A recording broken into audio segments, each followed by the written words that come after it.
Friends, ఎలా ఉన్నారు? నేనైతే చాలా బాగున్నానండి. ఈరోజు మీకోసం ఒక చిన్న రెసిపీతో వచ్చాను. అదేంటంటే వంకాయ పచ్చడి అండి. వంకాయని పచ్చడి చేయడం, అది కూడాను కట్టెల పొయ్యి మీద చేస్తానమాట. ఓకే ఫ్రెండ్స్, మీరు కొత్తగా నా ఛానల్ చూస్తున్నట్టయితే సబ్స్క్రైబ్ మాత్రం చేయకుండా మాకండి ఫ్రెండ్స్. అదేవిధంగా నా డ్రామా యాక్టింగ్ అది ఎలా ఉందో కూడా చెప్పాలి ఫ్రెండ్స్. నేను ముందుగా మనం వంకాయకి కొంచెం టక్కలు పెట్టుకోవాలండి ఇట్లాగా, లేకపోతే ఒక్కోసారి ఇవి కూడా బాంబుల్లాగా, వంకాయ బాంబుల్లాగా లేచిపోతాయి అన్నమాట. ఓకేనా ఫ్రెండ్స్? అట్లా పెట్టేసుకున్నాక ఆయిల్ ఉంటుంది కదా మనకి ఇంట్లో, వంట నూనె. ఆ వంట నూనె తీసుకొని మొత్తం దీనికి మద్దన చేసేయండి. ఓకేనా? ఇలా మద్దన చేస్తే నున్నగా బాగా షైన్గా మెల్లి. అదేవిధంగా పచ్చిమిరపకాయలు కూడా తోడాలు తీసేసుకొని మనం దీనికి కూడా ఒక టక్కు పెట్టేసుకొని గోరుతో పెట్టేసుకోవచ్చండి. దీనికి కూడా ఫుల్గా మసాజ్ చేసేయండి. జాగ్రత్త అండోయ్, మీరు గుంటూరు వాళ్ళు అయితే మిరపకాయ బాగా ఘాటుగా ఉంటుంది. ఇది చాలా ఘాటు మిరపకాయ, ఇక్కడికే వచ్చేస్తుంది అనమాట ఘాటు. అట్లాగా అన్నీ చేసేసుకోవాలన్నమాట.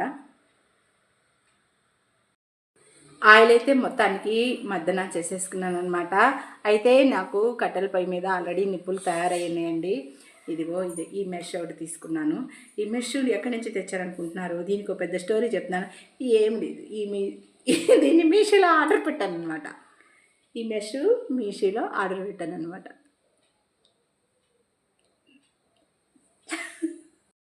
ఓకే ఫ్రెండ్స్, నిప్పులు అయితే రెడీగా ఉన్నాయి, వంకాయలు కూడా రెడీగా ఉన్నాయి. మీషోలో ఆర్డర్ పెట్టిన మెష్ కూడా రెడీగా ఉంది. ఇంకెందుకు ఆలస్యం, దాని మీద పెట్టేద్దాం. జాగ్రత్త అండి, తీసేటప్పుడు కాలిద్ది ఇది.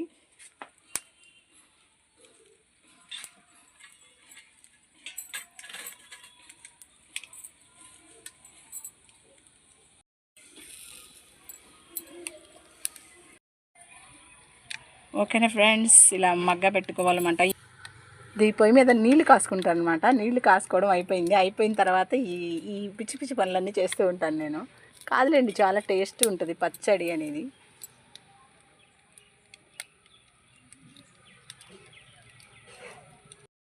ఇవి టేబుల్ ఆరెంజ్ ప్లాంట్ అండి.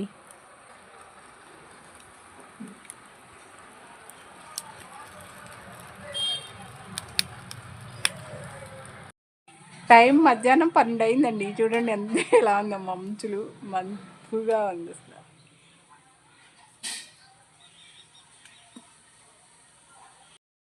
ఇట్లా పట్టుకున్నప్పుడు ఇలా మెత్తగా అయిపోవాలండి ఇది.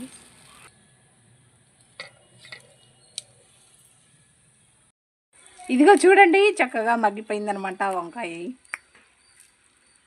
ఇది చల్లరిదాకా వెయిట్ చేయాలన్నమాట. ముందుగా దీనికి తోలు తీసేసుకోవాలండి. చల్లబడిపోయిందనమాట. ఇలా మొత్తం తోలు తీసేసుకోవాలి. లోపల మంచి వాసన వస్తుంది. మొత్తం క్లీన్ చేసుకున్నామండి. పచ్చిమిరకాయలను, వంకాయలు కూడాను. ఇంకా దీంట్లో కావాల్సినవి ఏమేమిటంటే జీలకర్ర, చిన్నులపాయ, చింతపండు, ఉప్పు, అలాగే కొత్తిమీర, ఒక ఉల్లిపాయ కూడానండి. ఆల్రెడీ క్లీన్ చేసి పెట్టుకున్న వంకాయలు, పచ్చిమిరపకాయలు, నూరుకోవటానికి రోలు.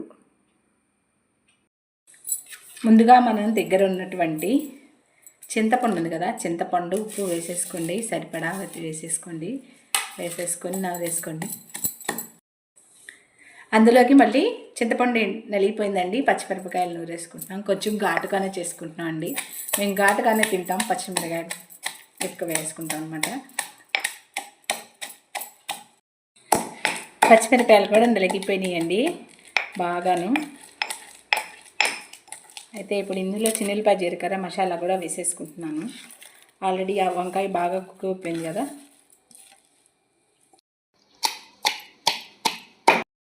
చిన్నులపాయ బాగా నలవాల్సిన అవసరం లేదండి, ఎందుకంటే వంకాయతో పాటు నలుగుతుంది అనమాట. అదేవిధంగా నేను చెప్పానుగా, పచ్చడిలోకి కొత్తిమీర ఖచ్చితంగా వేయాలండి. కొత్తిమీర కూడా వెయిట్ లాస్కి బాగా ఉపయోగపడుద్ది అనమాట. ఈ వంకాయ కూడా వేసేసుకోవాలి. ఇది మనం తీసేసుకోవాలన్నమాట.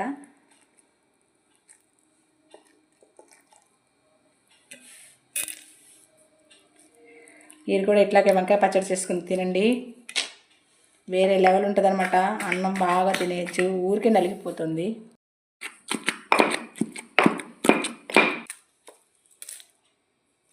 ఉల్లిపాయ కట్ చేసుకుని, ఆ కట్ చేసుకున్న ముక్కలు కూడా ఇందులో వేసుకోవాలన్నమాట. ఉల్లిపాయ ముక్కలు అయితే కట్ చేసేసుకున్నానండి. ఇంకా ఎందుకు ఆలస్యం, ఇందులో వేసేసామనుకో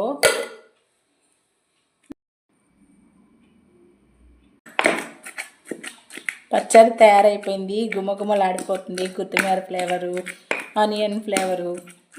దీంతో చాలా అన్నం తినేయచ్చు. వేడి వేడి అన్నంలో కొంచెం నెయ్యి తగిలించుకొని. ఇంకా దీనికి తాలింపు కూడా పెట్టనండి నేనైతేను, ఎందుకంటే కొత్తిమీర వేసాం కదా.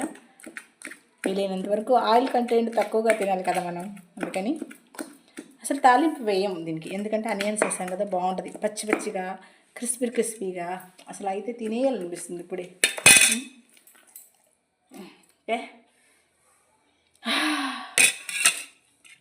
అంత మసాలా స్మెల్ వస్తుందన్నమాట. ఇది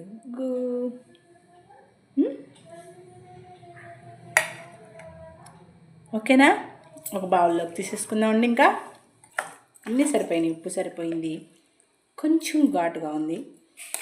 ఘాటు కావాలనే వేసుకున్నాను. నెయ్యి వేస్తాం కదా అన్నంలో కలుపుకునేటప్పుడు, సూపర్ ఉంది అనమాట. గుమగుమలాడే వంకాయ పచ్చడి రెడీ అయిపోయిందండి. ఇంకొక పట్టు పట్టడమే అన్నంతో. Okay friends, bye.